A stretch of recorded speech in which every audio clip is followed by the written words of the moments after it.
కేతంపల్లి municipality Chennur assembly నియోజకవర్గంలోని కేతంపల్లి municipality పరిధిలో గెలిచిన మా బీఆర్ఎస్ 10 మంది కౌన్సిలర్లు వేదికపైన ఉన్నారు.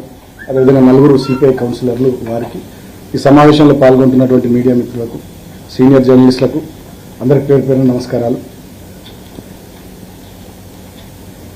తెలంగాణలో ఫిబ్రవరి 11వ తేదీన రాష్ట్ర వ్యాప్తంగా మున్సిపాలిటీలకు అదేవిధంగా కొన్ని మున్సిపల్ కార్పొరేషన్లకు ఎన్నికలు జరిగినాయి. ఫిబ్రవరి 13వ తేదీ నాడు ఫలితాలు వచ్చినాయి.